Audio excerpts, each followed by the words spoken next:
یہ کہانی ایک ایسے دور کی ہے جب دنیا ایک تاریک دور سے گزر رہی تھی، جب انسانیت کی سب سے بڑی آزمائش تھی۔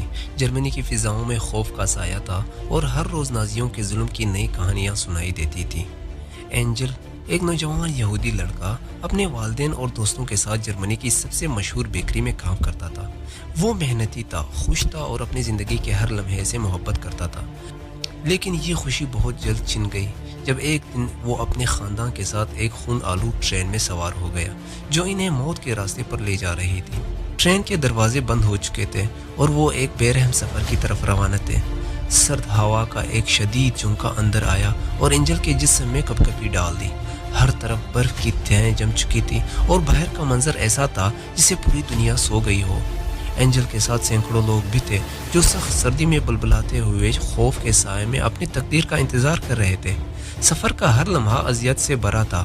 نازی افسران کے چہرے پر وحشت تھی اور وہ ہر کسی کو خاموش رہنے کی دھمکی دے رہے تھے۔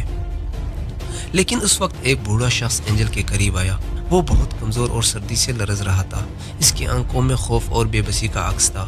وہ اینجل سے مدد کی امید رکھتا تھا، لیکن اینجل خود بھی مشکل میں تھا۔ اینجل نے ایک لمحہ سوچا، پھر دل میں کوئی آواز آئی، یہ وقت ہے کہ میں انسانیت کی ایک مثال قائم کروں۔ اس نے اپنی طاقت جمع کی اور بوڑھے شخص کو اپنے قریب کر لیا۔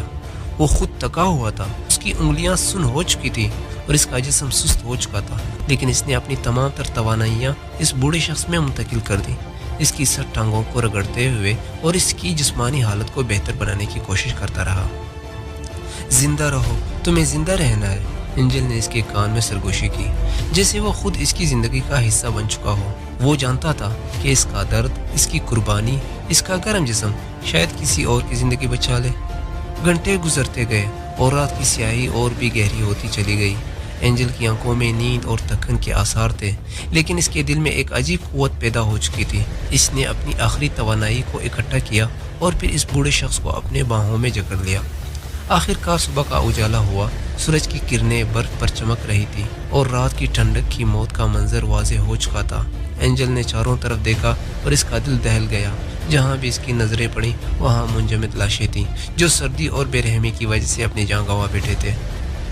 لیکن اس کے قریب صرف دو لوگ زندہ تھے، وہ اور وہ بوڑھا شخص جسے اس نے اپنی محبت اور قربانی سے بچایا تھا۔ اینجل کی آنکھوں میں غم، افسوس اور شکر گزاری کی جھلک تھی۔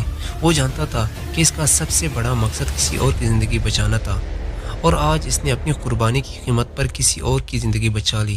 یہ زندگی کی سب سے بڑی حقیقت ہے، اینجل نے دل میں سوچا۔ جب آپ کسی اور کا دل گرماتے ہیں تو آپ اپنے اندر بھی گرمائش محسوس کرتے ہیں۔ یہ